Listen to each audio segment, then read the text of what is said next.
Guess what? I was over on Instagram and I forgot to switch the page back. We are not on Instagram on my side. That's You right.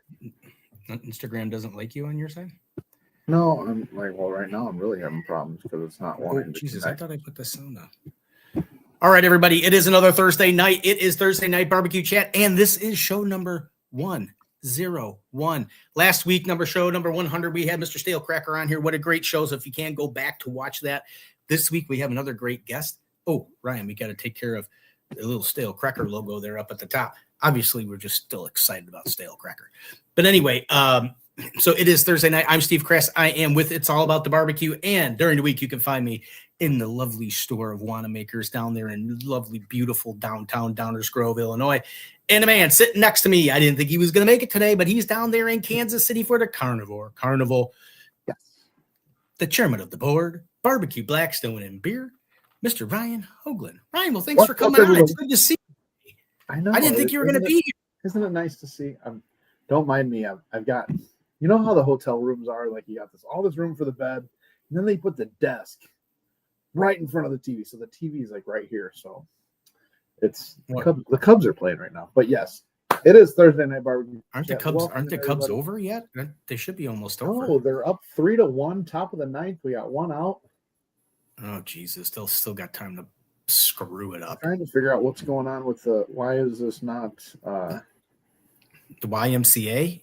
Why you're at the YMCA? It's not streaming out to my page for some reason. It's got two pages that it's not going out to, and it's kind of irritating me. Wanamaker's and Barbecue Blackstone and Beer the page. Oh, I don't know why Wanamaker's isn't going out. Well, anyway, we'll see if you can fix that while we're doing it. But anyway, so Brian is actually a surprised host tonight because he's down there in Kansas City. So I wasn't sure if he's going to make it. We still may. Ray Little Gringa was going to be my co-host tonight. They are traveling to Atlanta, and they had not gotten to the hotel yet, and they had a full day of traveling with a whole bunch of people in a car. So she still may pop in here. And so we may end up having two co-hosts, and we'll see what happens. But anyway, so Ryan, today after the great, you know what we should do, Ryan, before I start blabbing and talking for how God only knows how many for like an hour.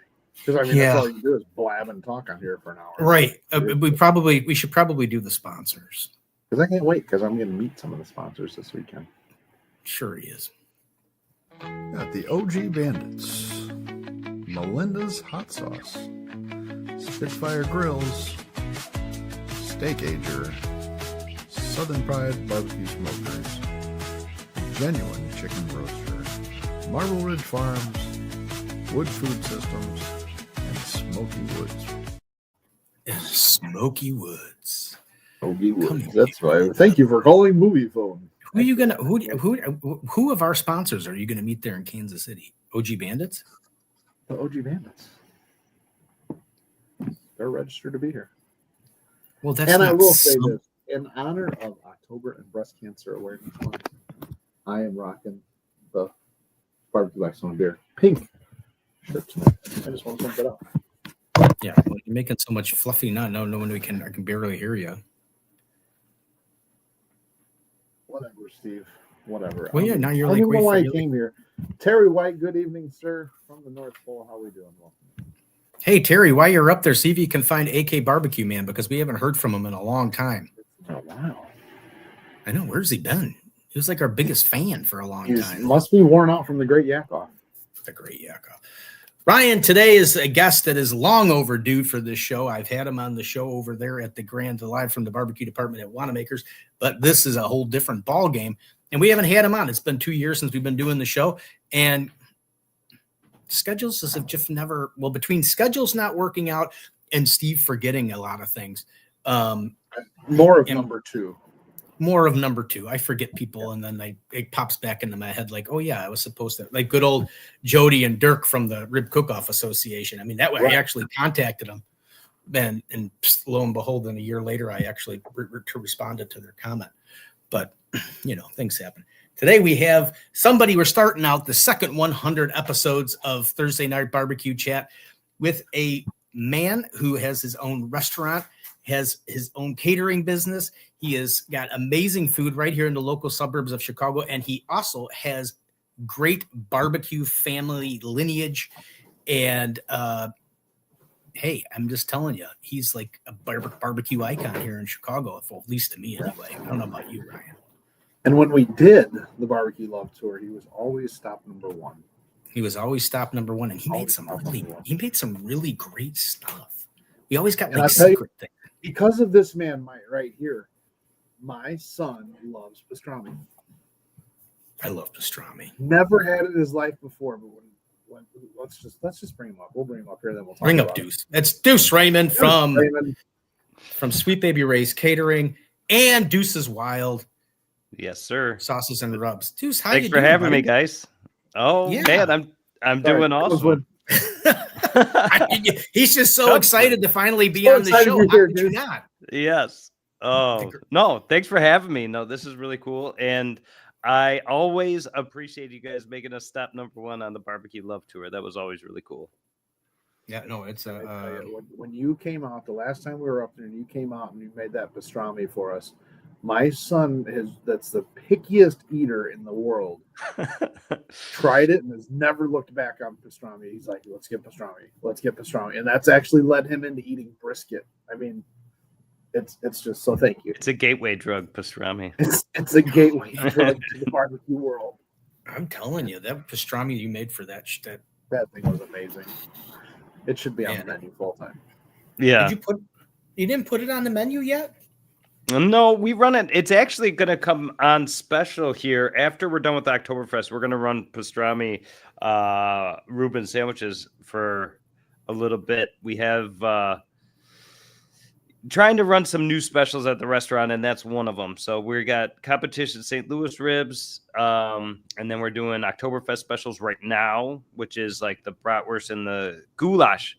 You guys don't sleep on the goulash. It's awesome. Yeah, it's really good. And with the spetzel and the red cabbage and everything, it's really good. And then after that, we're going to start running some pastrami Reuben sandwiches. So a couple things going on at the restaurant. What exactly did you just explain goulash? And I wasn't really paying attention. I mean, it doesn't really sound really good. Goulash is a German stew. It's made with pork shoulder. So we cube up the shoulder, sear it in a pan. Then you cook traditional mirepoix, onions, carrots, celery, garlic, add in your beef stock, simmer it down, add a little roux to thicken up. So it's like a pork stew, but when you serve it over the sauteed spetzel, a little sour cream on top, it's awesome. It's really, really good.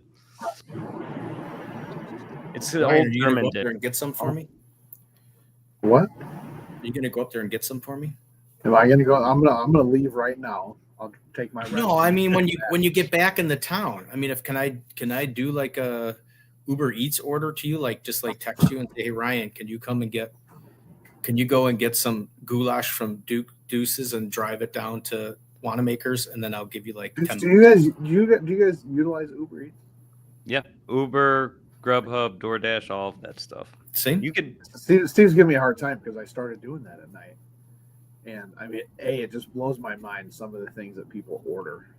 I'm not making fun of you, right? I used to do it as well. I was there when Uber Eats first started. That's when I was Ubering. So it was kind of, and I will second. I mean, I don't know if do you guys know where Donata Plaza is Donata Common Square? Yeah. I had an Uber Eats, so I went to.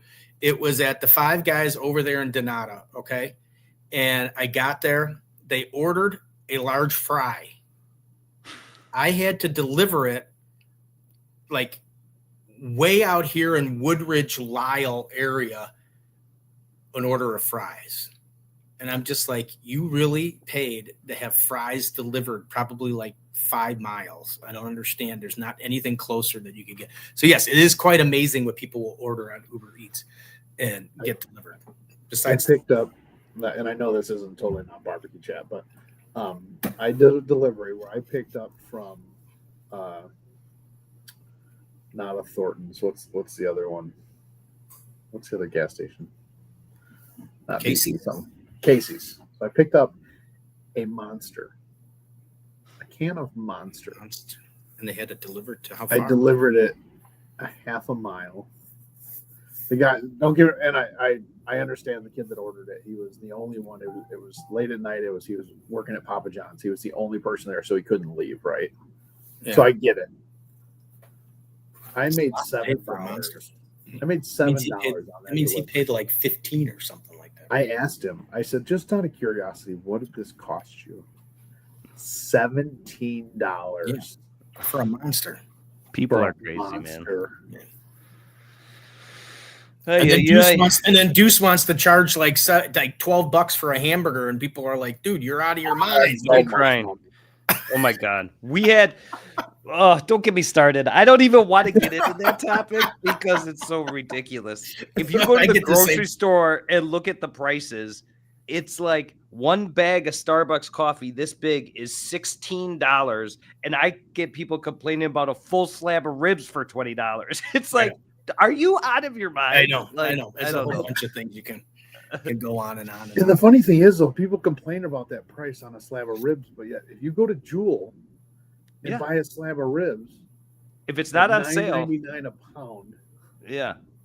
You know, yes, they do their buy one get one. And then you got to cook it. Yeah. And odds are they're not going to cook it and season it. And don't get me wrong, I just did some of that Sugar Fire coffee sauce. That's really good. That's good. I was surprised. Duce, you don't have a coffee rub sauce, do you? No. I got too many sauces already, but Sugar Fire. Nervous. Is that Mike Johnson's brand? Yeah. I met him earlier this year for the first time. He's a cool guy, man. I was nervous about just trying coffee barbecue sauce, and it was really good. That's awesome. Ryan, I mean, he's a master chef for crying out loud. Well, I know, but I mean, it's the same thing of going with all the seasonings that you have on the shelf there. I bring up Blazing Star and the Reaper Rub all the time. Like, God, that's going to be hot as heck. Like, I don't want to burn my mouth if you taste it. I got Greg over on the good old Instagram here, Ryan. He said that NBBQA announced their 2026 conference will be in Nashville towards the end of March. He says, hey, you and I, Ryan, should come down and do our show from there. That would be an interesting. Nashville's not that far away, Ryan. Yeah, and then he also I'll be on a cruise. I know, figured you would be. And then he said Duce needs to come to the conference too. I know. He was always asking me to come. I got to get back to the NBBQA. Johnny, what's going on? My trip was. Hope your trip was uneventful. Why do you want my trip to be uneventful? Is that a bad thing? Am I reading apparently it is, because he's down in Kansas City. It's a Thursday night at a barbecue competition, and he's in his hotel room, and this is the best he can do for entertainment is be on Thursday night. Duce was here. I could care less if you were here. I know it. Duce Raymond, I got to come and be on the show. All right, Ryan, let's start that. With Duce, you know what? I think Ryan and I've kind of heard the story, but how did you? I know you have a great family history in the barbecue thing, but you're an also accomplished chef yourself. How did it? Did you have an interest in cooking besides the fact that your dad came up with probably one of the best sauces in the whole world? Or did you just kind of like you followed along with your uncle and your dad, and then you just kind of went off and did your whole thing? Well, I mean, when I was growing up, I was into being in the kitchen and seeing what my dad was doing and all that. But as I got a little bit older, I thought, man, I don't know if I should be a chef. My dad's always working nights and weekends. He's always grumpy. Turns out he was just a grumpy guy. It wasn't because of the business he was in. But yeah, so as I was finishing high school, I decided I wasn't really going to pursue a career necessarily in culinary or hospitality. And I went to community college for a year. And then I decided that definitely wasn't for me. And I moved out to Utah with some buddies and then started working at a California cuisine restaurant out there for a female chef, and really got a ton of experience working with fresh ingredients. We'd go to the farmers markets and get fish flown in from Hawaii. And like, I just got so much education out there on food. I had like some basic knowledge because my dad's a chef. I worked for him at his restaurants. But then kind of really figured that that's what I wanted to do. I was passionate about it. So then I moved back when I was like 20, moved back to Chicago and started living with Uncle Dave and going to Kendall College. And that's when we started to cook up the ideas of, possibly opening a Sweet Baby Ray's barbecue restaurant. So the story for Sweet Baby Ray's, if people, that's pretty much what I have to talk about every time I do one of these because people want to know. But so my dad's the chef that created Sweet Baby Ray's, and they started that in the early 1980s because Uncle Dave wanted to enter the Mike Ryko Rib Fest. And so he asked my dad to come up with the sauce because my dad's a chef by training. They created the sauce for the name Sweet Baby Ray's, nickname that Uncle Dave got growing up on the west side of Chicago. Our last name was Ray. They called Dave Baby Ray because he was smaller than his big brother, my dad. So, and when he made a baseline jump shot on the west side of Chicago, say, "That's Sweet Baby Ray." And that's how they got the name for the sauce. And that's a true story. Yeah. So long story short is they entered into the Mike Ryko Rib Fest early 80s, got second place out of 700 contestants. If you go back and look at the old YouTube footage of the Mike Ryko Rib Fest, it's just awesome. It's just total 80s. Smokers all over Grant Park. I mean, it was a really kind of unique event. And my uncle quit his job and started knocking on doors and selling barbecue sauce. But Sweet Baby Ray's, they grew it from, a $2,000 investment, barely a high school education, as they tell their story, and a dream. And they built it to a $30 million brand in 20 years and then sold to Ken's Foods. When they sold to Ken's Foods, we retained the rights to use the name for restaurants and catering. And that's what we're doing now. We opened our first restaurant in 2005.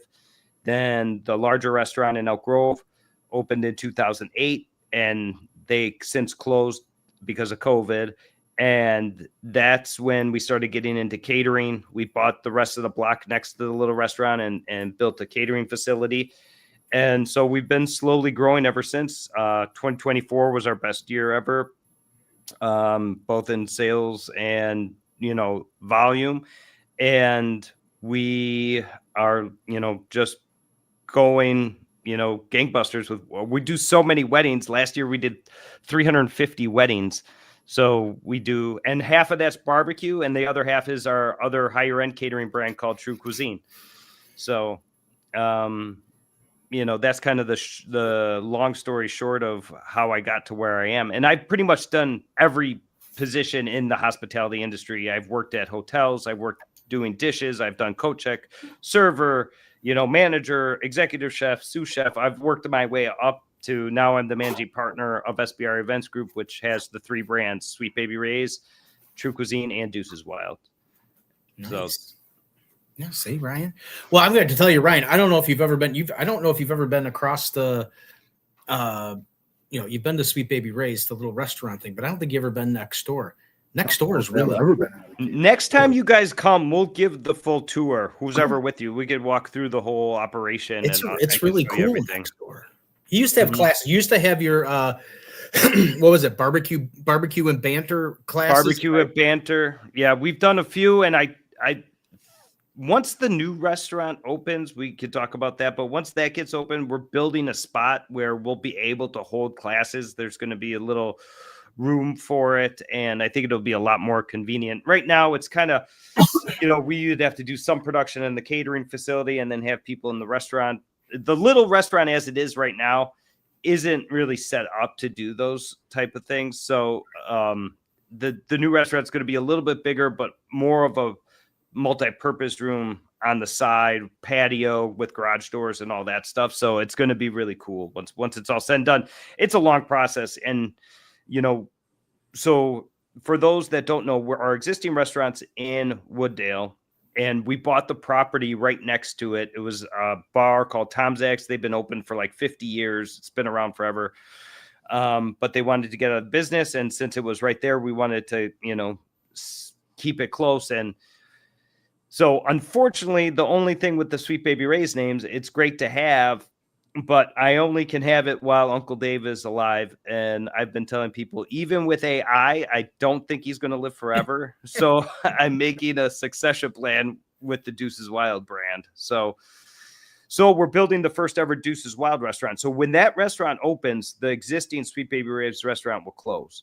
And then we're going to turn that into a tasting facility. Because like I said, we did 350 weddings last year, which means we did over 400 tastings. So we don't have the room for that right as our operation and our facilities is right now.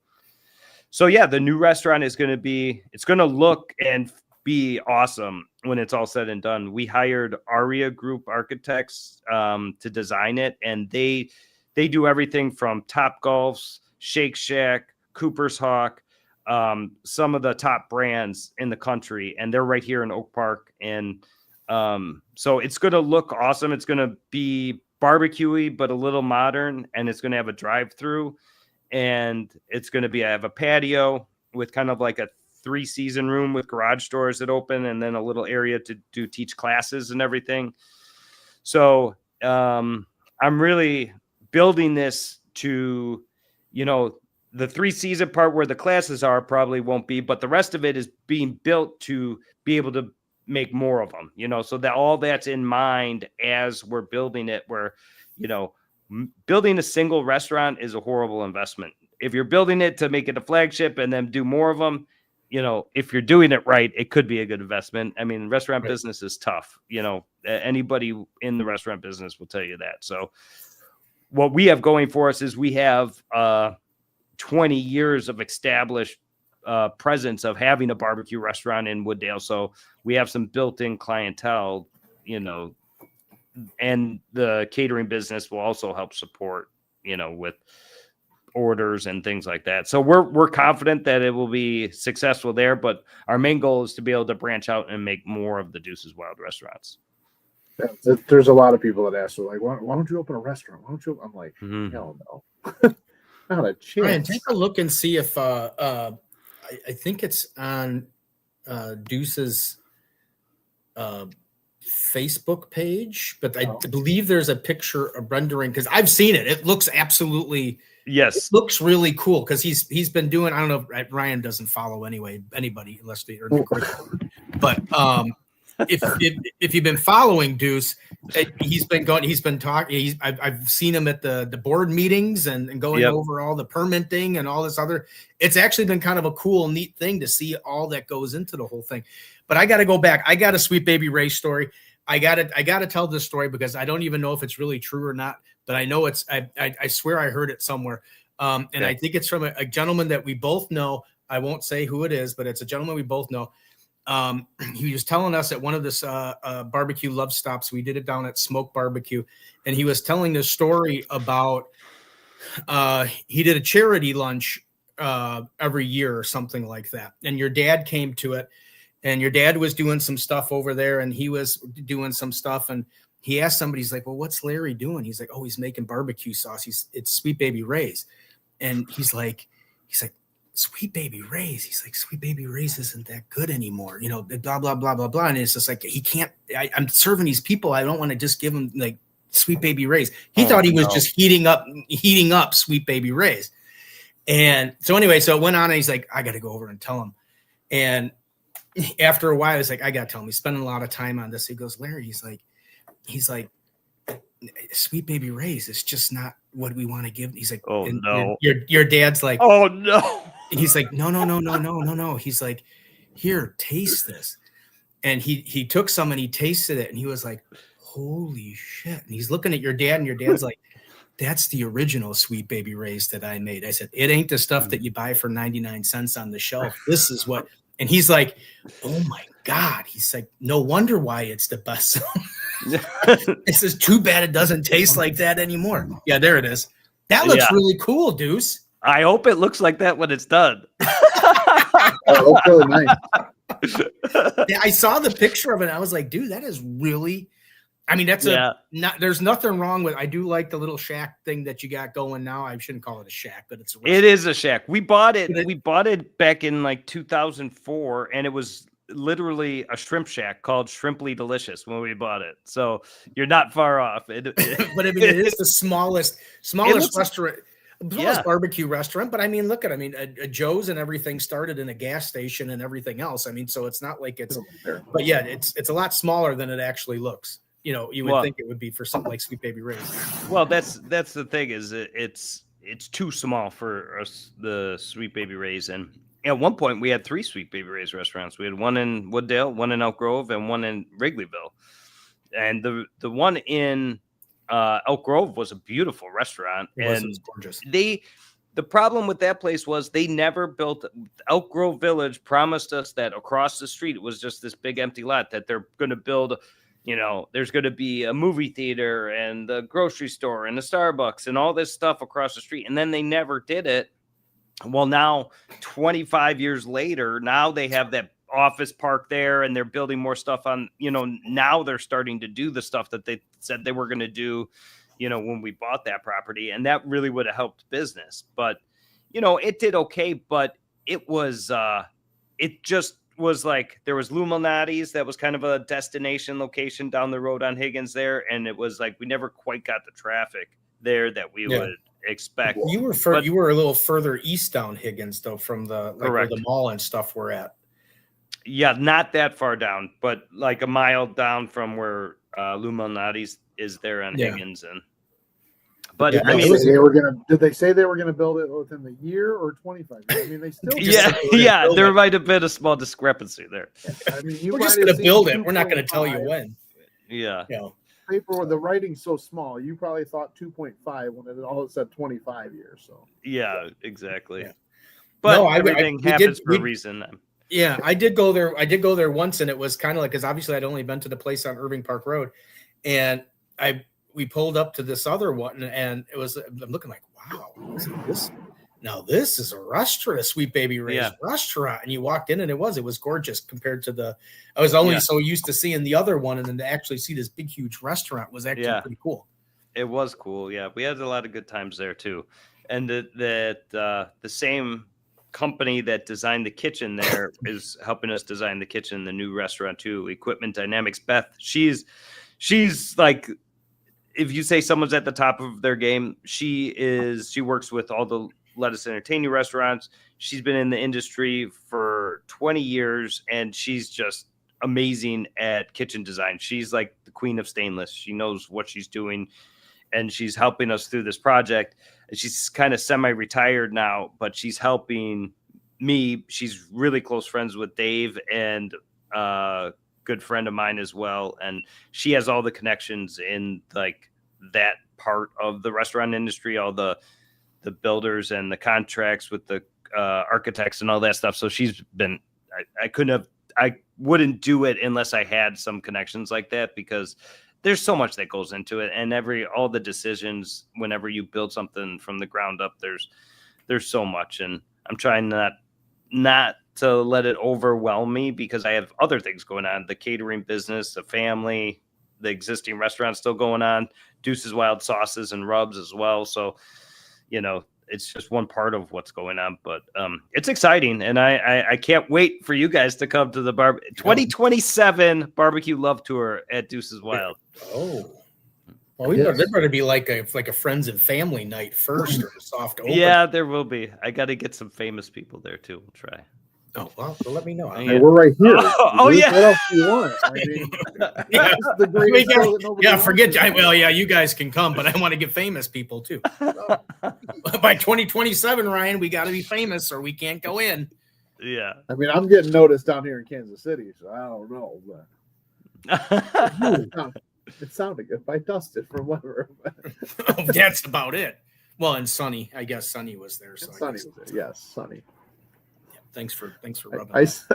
I sent Steve a video, a text. I was like, hey Steve, I'm down here. I don't know where you're at. And then I had Sonny pop in behind me.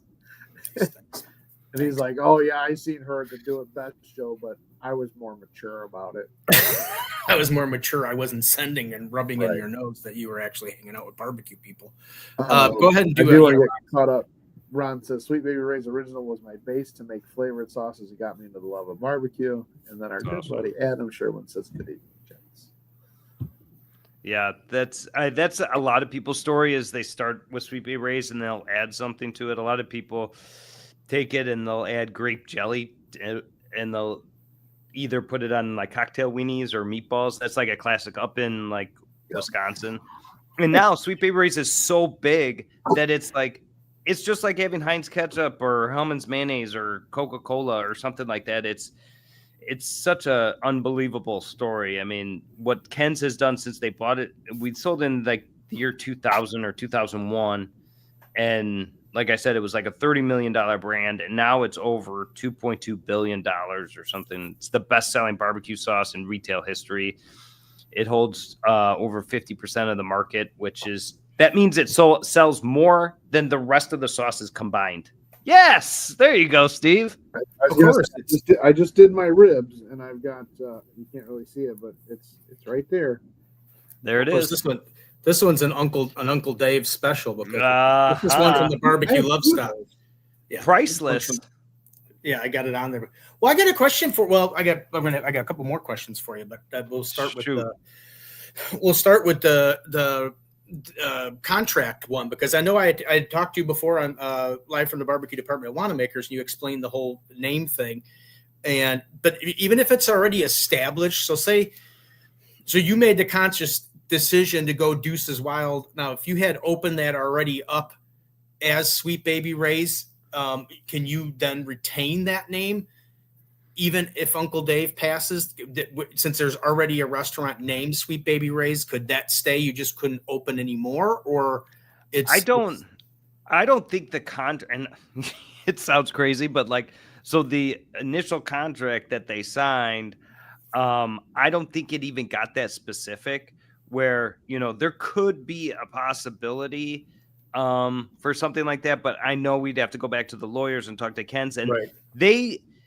They have a sour taste in their mouth from the restaurant industry because at some point, and don't quote me on this, but at some point they had a Ken's steakhouse, and that's actually kind of like where the salad dressing started, which started, and they had some sort of lawsuit against them in the steakhouse, and they closed down and this is probably like 30 or 40 years ago. It was a long time ago. So they don't like the restaurant business necessarily. So I don't think that they would be interested in entertaining that, but never say never. However, I just don't want to have the rug pulled out from underneath me. I want to do it on my terms instead of having, something forced on me and not be ready for it. So, and, as much as I love the brand and it's still such a part of our family legacy, and I'm super proud of it and talk about it all the time, and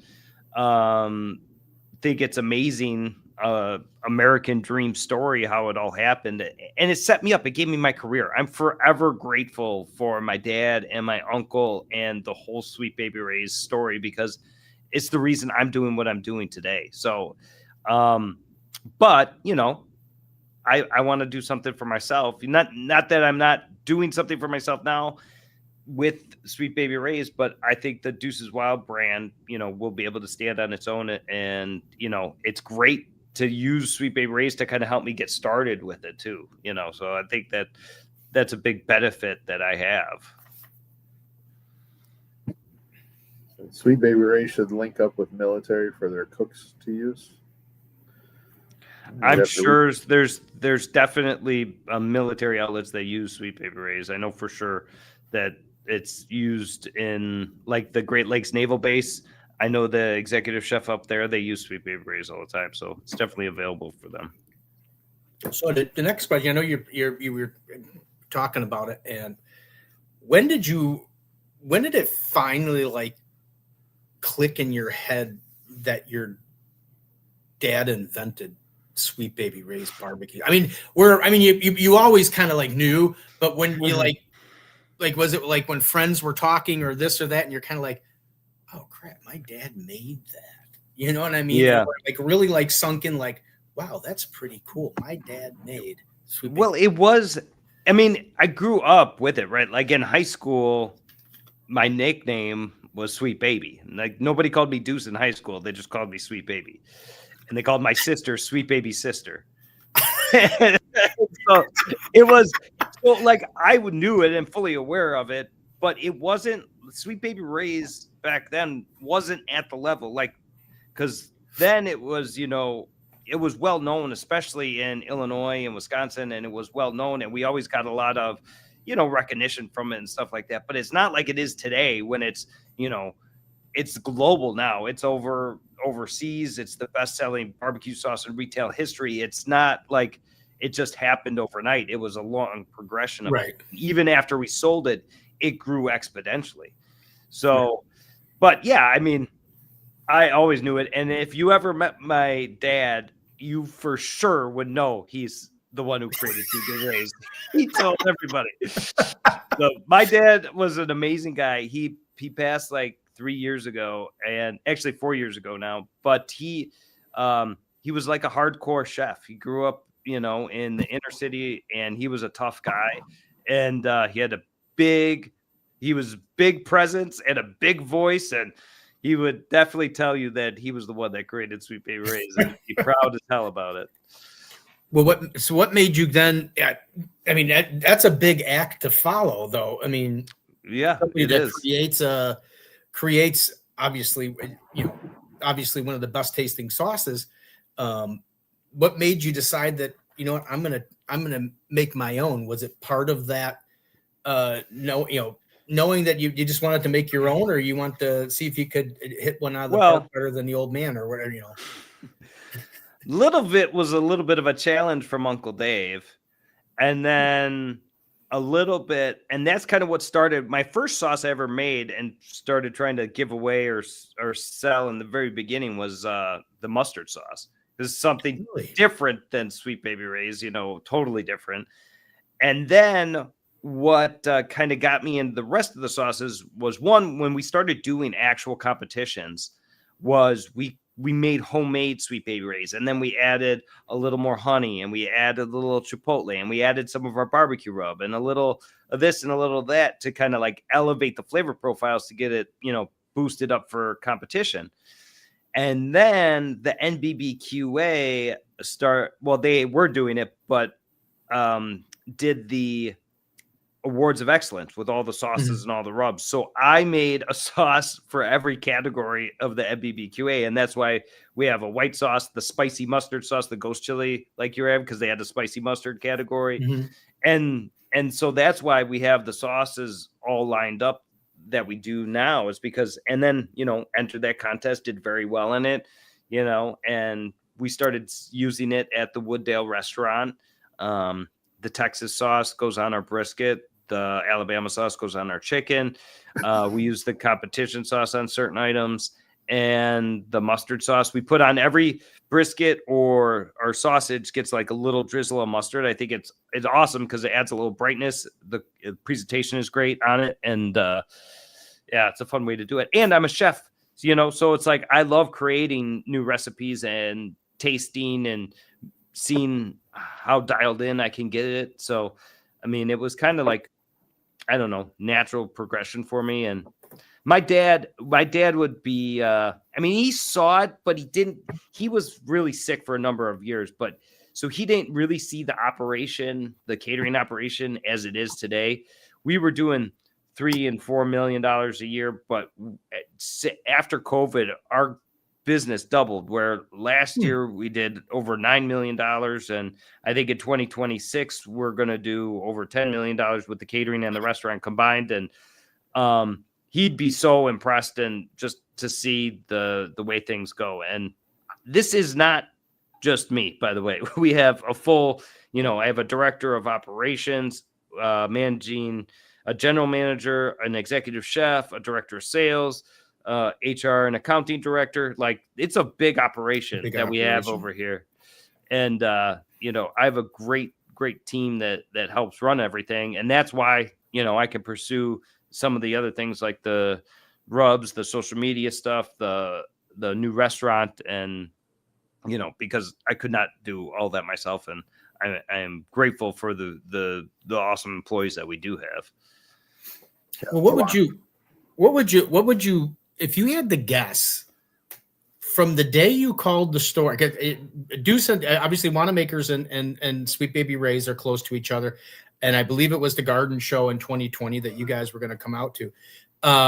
From that phone call that you made me, because I'm going to tell you right now, if you ever wanted to, that was the first time I realized that COVID was going to be something and it was going to hurt a lot of people, was just the sound in your voice of, I don't know what the hell I'm going to do. It was like the only time you ever hear like somebody's like, I can't come to the garden show. I just lost such and such. I just lost this order. I lost a blah, blah, blah. And you went over all this stuff. And it was just the first time you really put things together and you could hear the, like, I really don't know what the hell I'm going to do tomorrow type of thing, how this is going to all play out. To how would you say, what's changed either in the restaurant business, or is it just you guys in your business plan that you've now gone from that point to where you're probably your best selling year? So we were geared up in 2020 to have our best year. We had a great 2019, but again, around that $4 million range, which was outstanding for us at the time. And our 2020 was geared up to be better. We had more weddings booked and everything like that. But leading up to that, we had decided that the key to wedding catering is venue relationships. The venues are the key holders. The venues are the ones that recommend the caterers. The venues are the ones that you need to coddle and be nice to and take out for lunch, and make sure when you're at the venue, you leave it cleaner than you got there, that you feed the venue managers, that they're the ones that say you make their life easy. So they want you there, and that all kind of started coming into play in 2019 and then for sure 2020. But then all the pent up demand from being closed for a year and a half in catering really accelerated. I mean, we were doing weddings on every day of the week. I think we did one every day of the week except for Wednesday. We would have weddings on Thursday, Friday, Saturday, Sunday, Monday. And not all the time, but I mean, for sure every Saturday was booked. For sure every Sunday was booked, and Fridays were busy too. And then it would trickle into the rest of the week because everybody had to play catch up. And it wasn't just us that was more busy. But other catering companies went out of business. So we got business from other catering companies that were no longer in business. It was just a snowball effect. And, since we have put that mentality into our servers and our event directors and our sales manager of taking care of those venues, those leads just kept on coming because we were taking care of the venues and making sure that they wanted us to be there. Our teams knew that. And I think it shows. It's everything your grandma would tell you to do. It's like, be nice to those people and they'll be nice to you, sort of thing. So that's really played in our favor. And then I think the fact that we're just putting out a really great product, people say, we get the reviews all the time, this is the best wedding food we've ever had. And we offer so much variety. We have the Sweet Baby Ray's brand that people love, that as well as all the barbecue stuff, something different for catering. It's not just chicken and beef, but it's, barbecue. We do carving stations. We do the whole thing. And then we have True Cuisine, which is more of your traditional pasta hors d'oeuvres, plated salad, steak, chicken, all that stuff. So we kind of play on both sides that way too. You had a question, Ryan? You look like you were ready to ask a question. No, I was just gonna say we should just set up a catering event so we can just have all the food. Ron's got a question there, Ryan. Yeah, he said from the original recipe when your dad made Sweet Baby Ray's, has it been doctored through the years ingredient wise?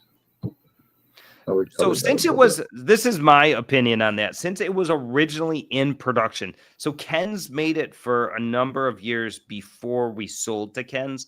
So since that point, since like 1995 or 1996 or something like that, it hasn't changed.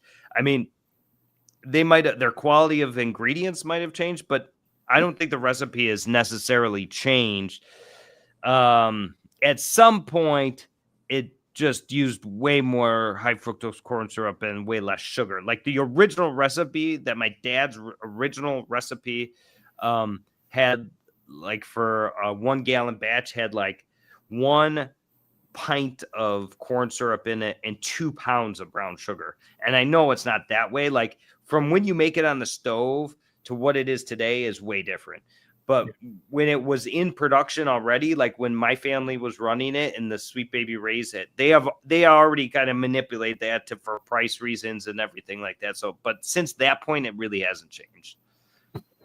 Yeah, that was Ron. That was the point of my story, was when Duce's dad made a fresh pot of the original Sweet Baby Ray's. It was there's mind-blowing. nothing like that. That's the thing, is like, you could definitely tell the difference. And that's the same with anybody's sauce. Yeah. You know, if Bill Arnold's going to make Blues Hog on the stove, you're going to be able to tell the difference between what you get in the canister. And it's the same way with anybody. You know, it's impossible to get the same spec as when you make it at home as you do in a high volume facility.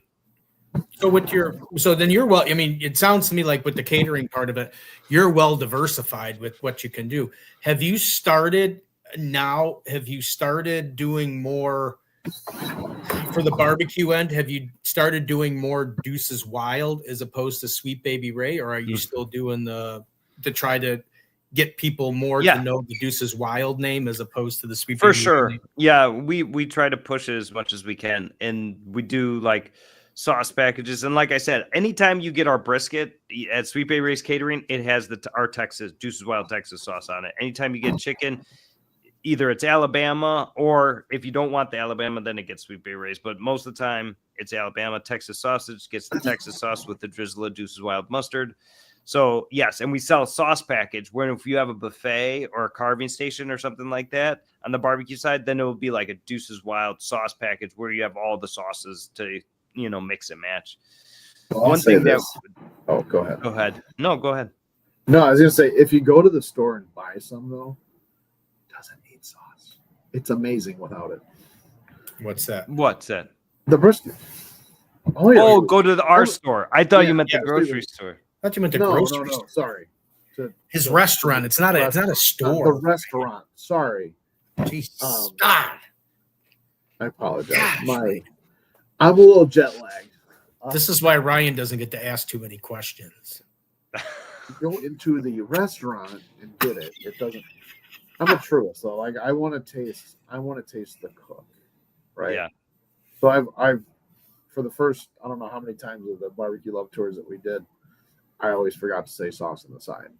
And I want to taste the cook. And if you add the sauce on later, and nothing wrong with the sauce. The sauce is great as well too. I love all the Duce sauces. It doesn't need it. That's how good. Have you guys been down to Texas at all? I haven't. Next year. Well, I mean, I've been down to Texas, but go. I haven't gone and eaten any of the food down there. That's going to be a year from this December. My youngest graduates from college, which is in San Antonio, and I've already got the highway mapped out as to Dallas, Austin to San Antonio. So I don't know whether it's going to be barbecue on the way down or barbecue on the way back, but I know there's going to be a bunch of different barbecue places that I'm going to hit for. That's where I really got a lot of my passion for cooking, and like you're saying, tasting the meat without the sauce and everything like that. There's so many good places down in Texas. And I was even before the little restaurant opened, we went down, Dave and I went down and did a whole tour. We ate at like 28 barbecue restaurants in 3 days or something like that. It was crazy. Holy Jesus. It was a whirlwind. It was a whirlwind. We tasted like, oh my God, it was too much. And I was drinking still back then.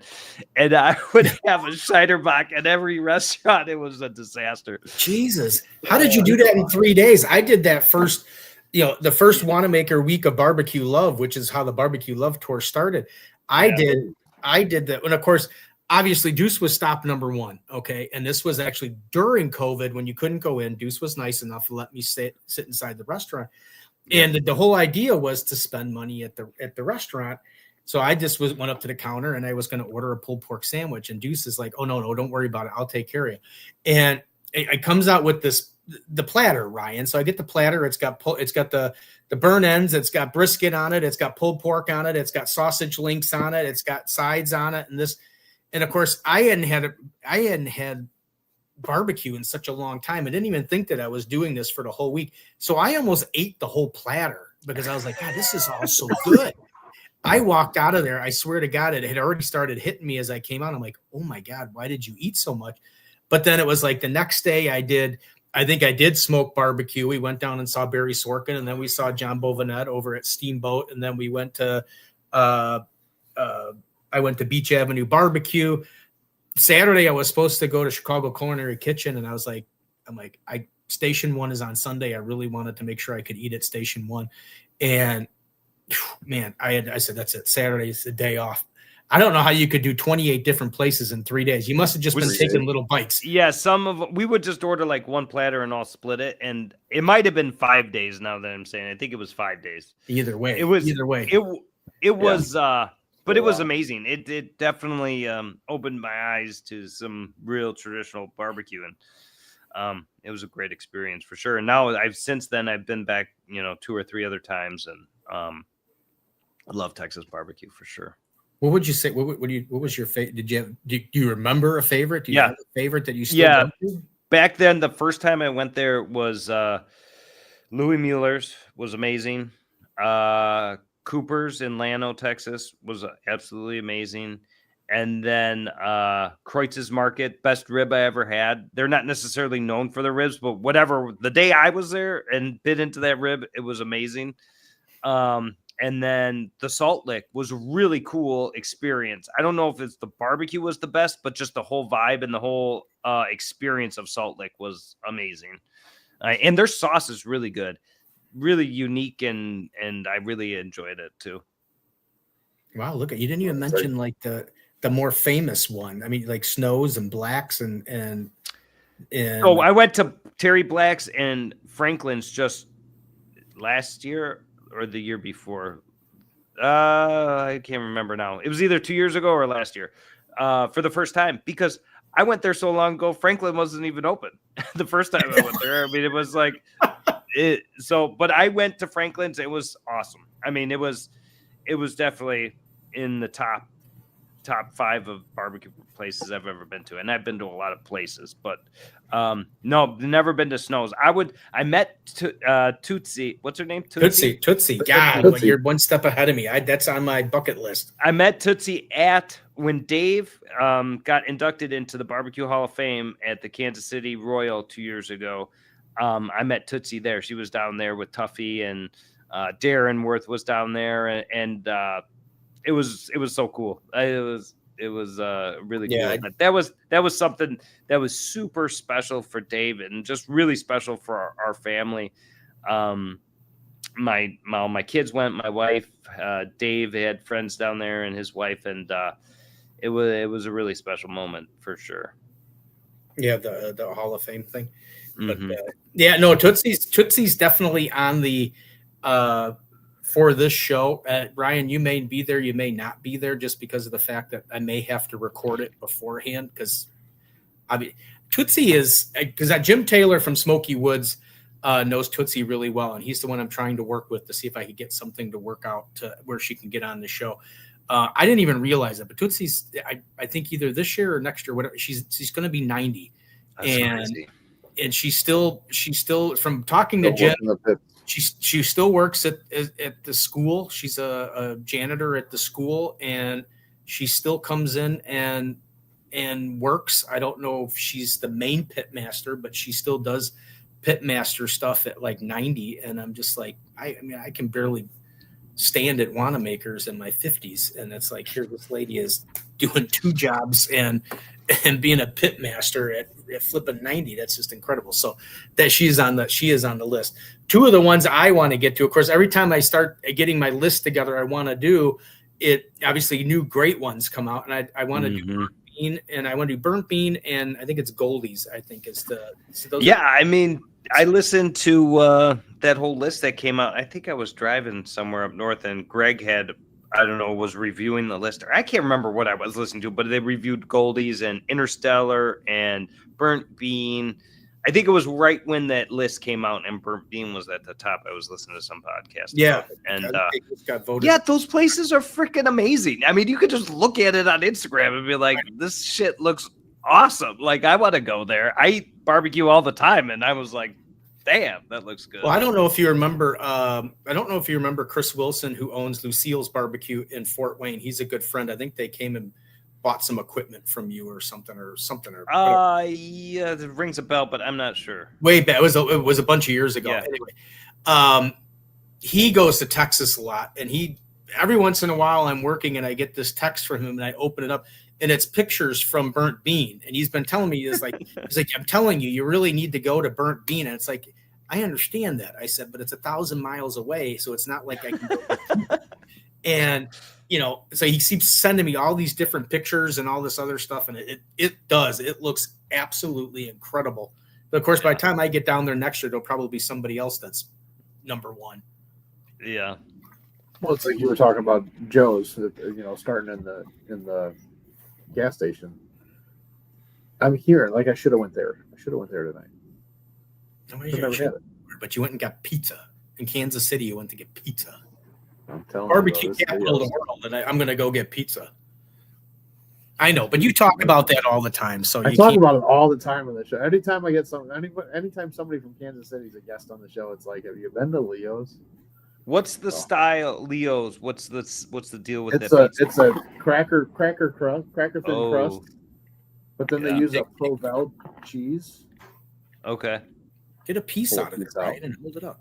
Yeah, it's. Ooh. I got this lighting here, but I mean, that's nice. It doesn't look at all the toppings on this thing. I know my lighting's terrible, but it doesn't bend. It just, sorry. That's like the pizza I grew up with. We were talking about. I had Jeff Morrow on my podcast, the Sandwich King guy. I just saw him. I saw some of that one. I heard you talking to pizza.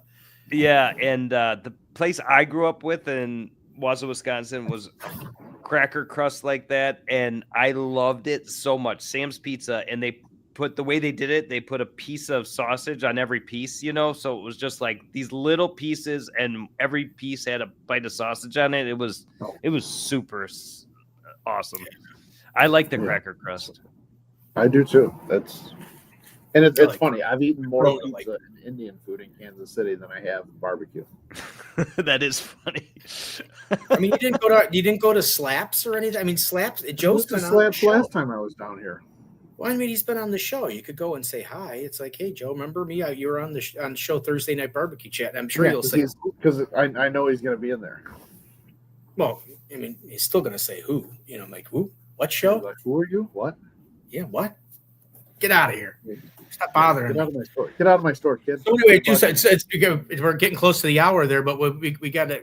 What made you get into the whole internet thing? You're cooking like the boss is like you're killing it with that thing. Yeah, I know. I really, what it was I took a little bit of our PPP money and put it towards what are we going to do for marketing, and I bought a program from Gary V and his small business group called Sasha Group, and they made a playbook for us, and he told us what to do, and I followed the playbook, and that's what we're still doing today. Is we have a weekly show, Barbecue Like a Boss, and we've branched out. Now we do Be a Backyard Boss. I do some at my house, and to get more of the backyarders involved, and it's part of our marketing. Initially, it was for brand awareness, but then we built it in such a way where it didn't necessarily benefit the catering business. And what it does now is help overall brand awareness. It helps Duce's Wild for sure, because I use the products in the videos.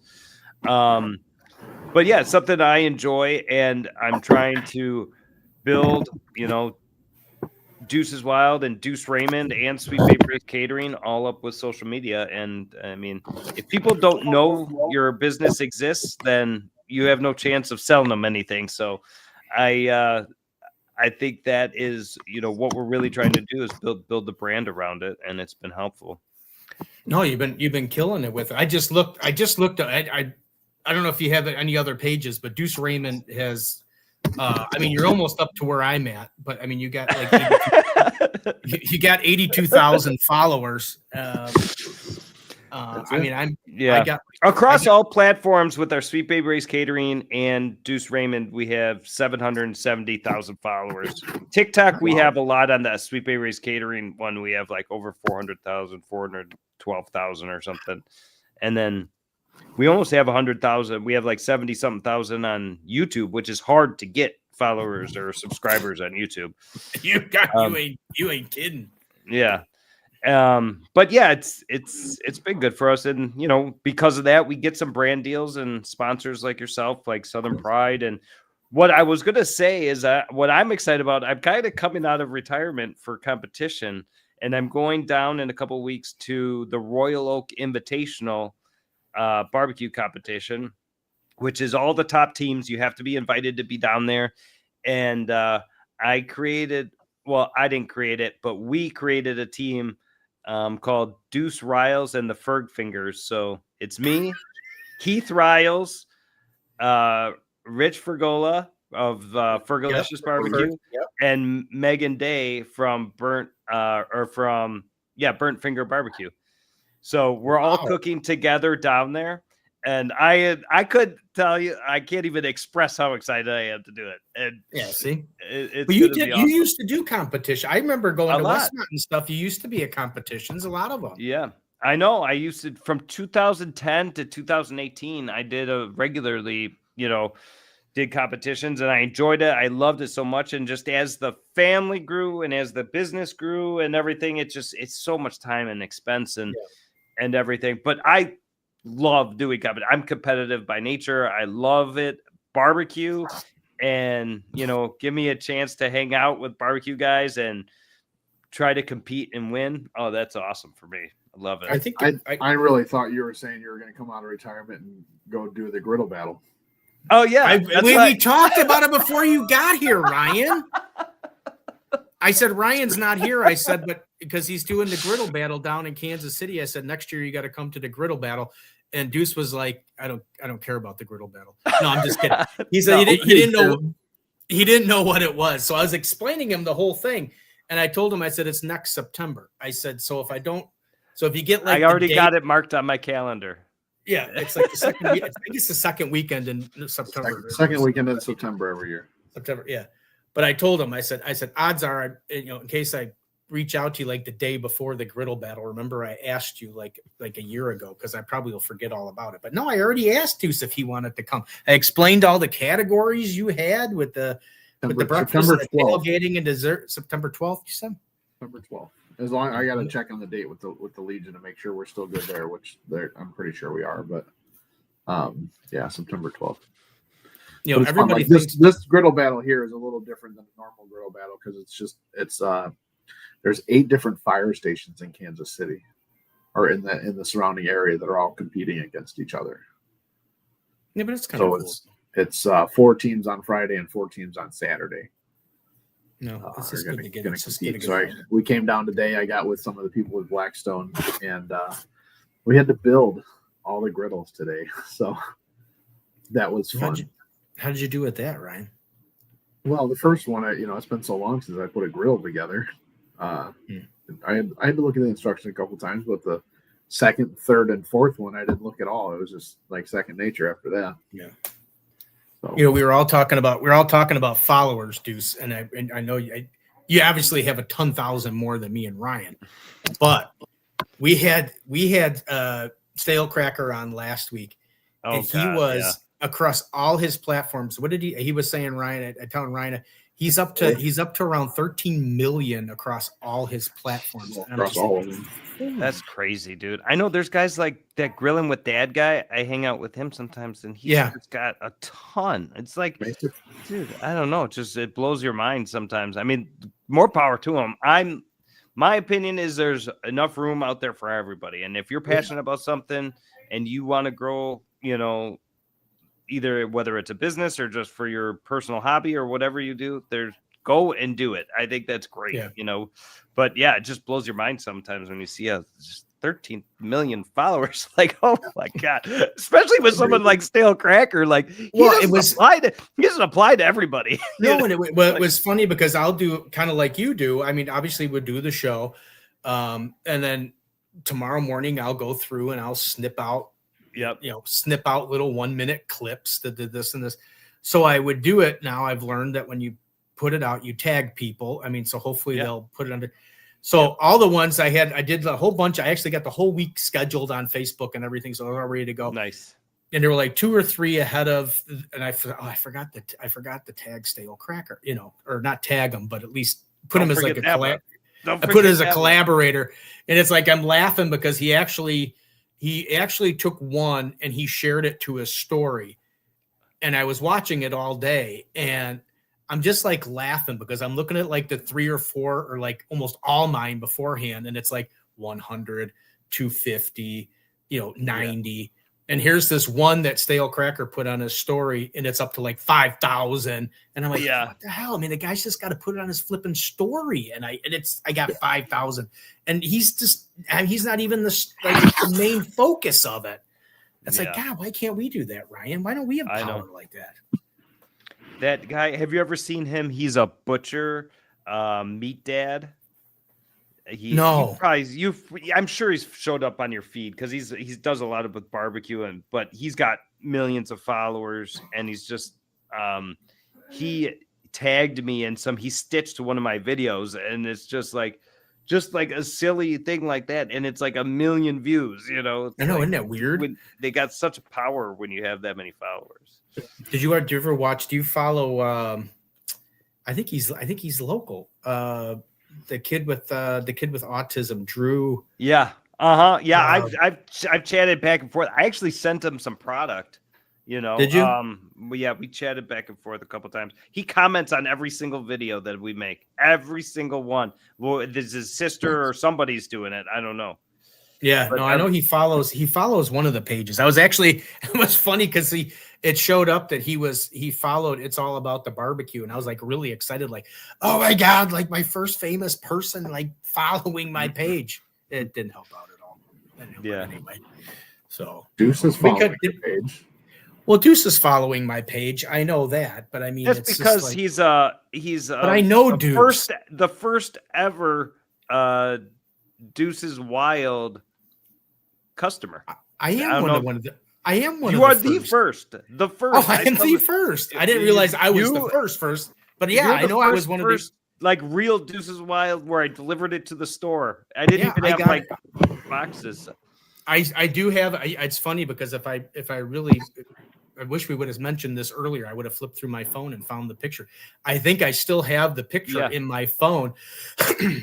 You and Joe, I think. It was me, Joe, and you, and then you brought it all in a nice little tub with all the little sauces. I thought it was really cool, and I would hate to say that both of us, you and I, you have obviously kept it off better than I have a little bit, but we were both a little bit heavier at that time. But sure I didn't realize heavier. I was the first, but yeah, the Duce's Wild products are on the wall at Wanamaker's, so come on and get some. Hell yeah. And we'll hopefully be doing some events, stocking stuff for Saturdays coming up in December. I was going to email you that, so I'll get you that. Let me know about that 100%.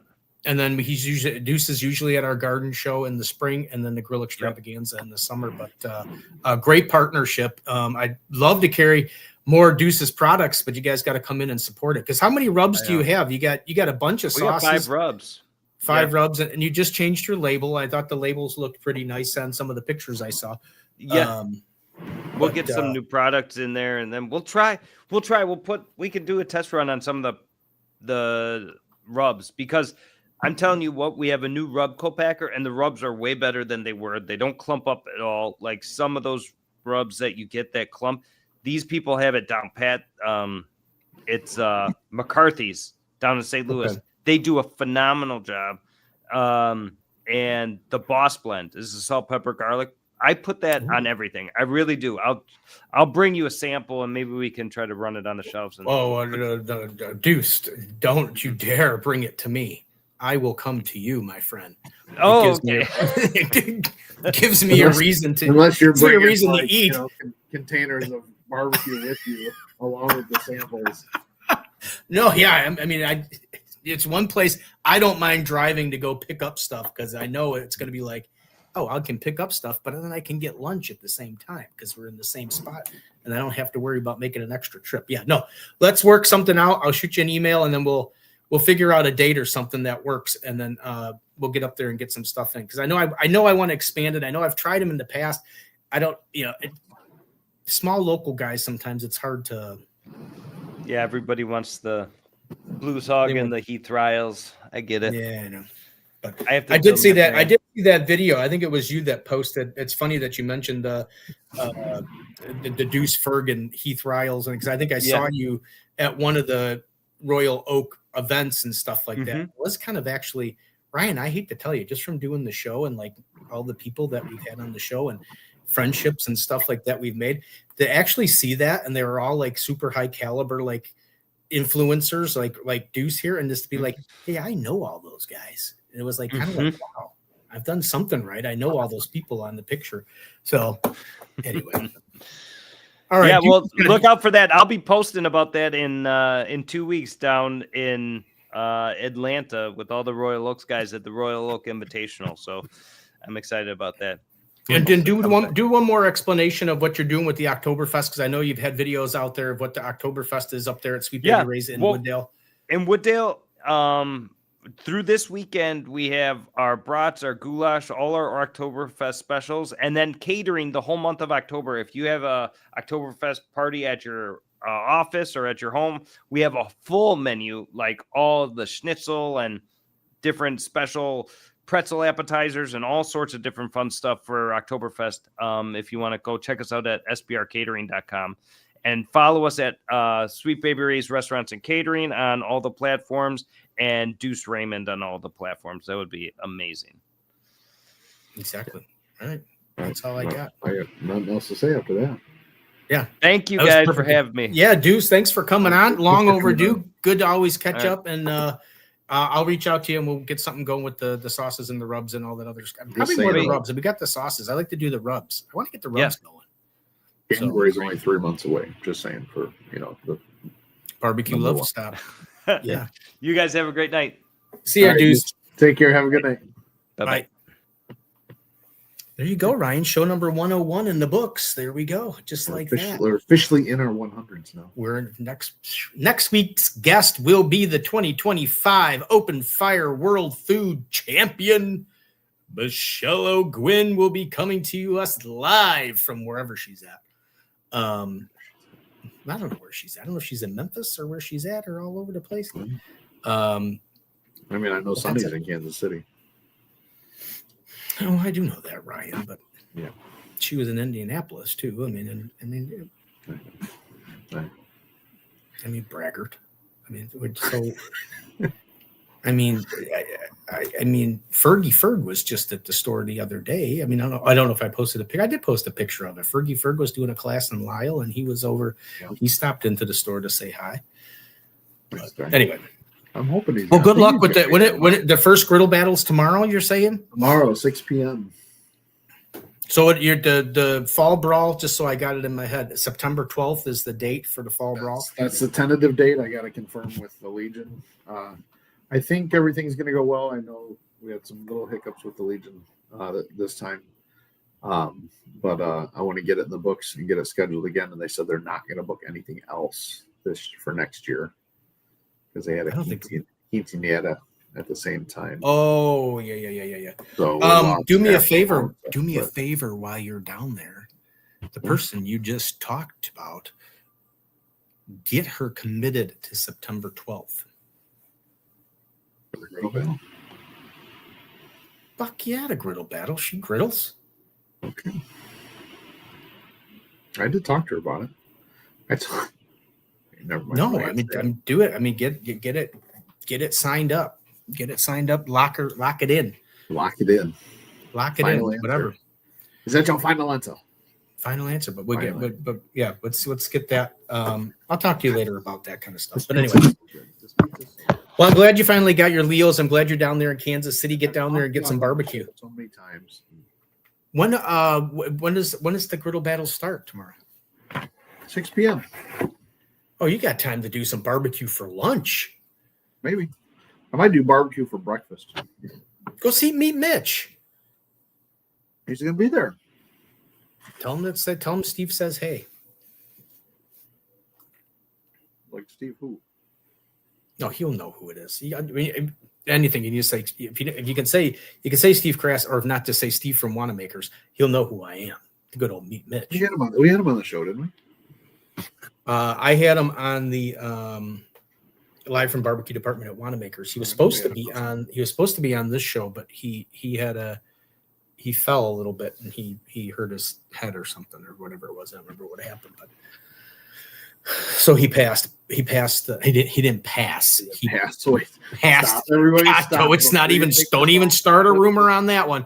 He had to pass on being on the show because, obviously we don't want anybody on there that's not going to be 100%. So, I mean, you got to be able, 100% to handle this stuff. That's coming at you. Anyway, so thank you, Ryan, for being on today. I'm glad you showed up because I had nobody. Thank you to Ray Little Gringa who was going to be on as guest host. Hopefully everything's working out for all you guys and you made it to your hotel room safe and everything's good. And then we will probably see her in 2 weeks. And that's it. Michelle O'Gwin next week. All right, guys. We'll see you next week. Dirty Steve. Oh, Jesus. I see Dirty Steve. I know who Dirty Steve is. Stop it, Steve. He says on here, got here late. He said, wait, who passed? See? And he's laughing. He put laughing emojis. Scott Fisher going to be on? Oh, Goss is hot. Scott Fisher is. How did you know that Goss is hot sauce? Scott Fisher is going to be on the show. He is with Happy to Meet You and Top Butcher over there in Chicago. He is going to be on November 6th. He's going to be the start of Thanksgiving month. Good stuff. Well, I hope the griddle battle goes well for you tomorrow, Ryan, and hopefully it gains a little more popularity so that Fall Brawl will have some big names there and everything will be exciting. So, yeah, talk to Craig Carter about coming up for Fall Brawl too. Yeah. Well, so, anyway. All right, guys. Have a good night. We'll see you next week. Bye. Bye. Bye. Bye, everybody. Bye. Thank you so much, guys. You've been absolutely amazing. Thank you. You guys are the best. Thank you so much.